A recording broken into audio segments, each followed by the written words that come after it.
একটি ছোট গ্রামে ছিল এক গরু। তার গায়ের রং ছিল মলিন, শরীর ছিল হাড্ডিসার এবং চোখে ছিল এক গভীর নীরব কান্না। তার মালিক, একজন গরিব কৃষক, বহু আশা নিয়ে তাকে পালন করছিল, কিন্তু দারিদ্র্যের ছাপ পড়ে গিয়েছিল গরুটির শরীরেও।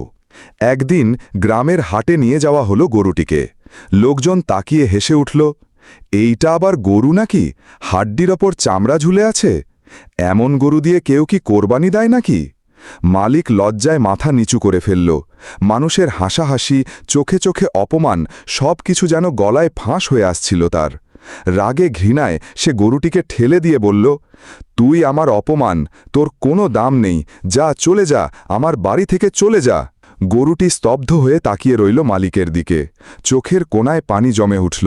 কেউ বুঝল না তার সেই দৃষ্টিতে কতটা কষ্ট লুকানো ছিল। সে ধীরে ধীরে রাস্তা ধরে হেঁটে চলল, একা, নির্জন, অপমানিত। গ্রামের শেষ প্রান্তে দাঁড়িয়ে সে আকাশের দিকে তাকিয়ে রইল। হয়তো আল্লাহর কাছে কিছু বলছিল, হয়তো নিজেকে প্রতিজ্ঞা করছিল, একদিন আমি আবার ফিরব এবং প্রমাণ করব আমি অমূল্য।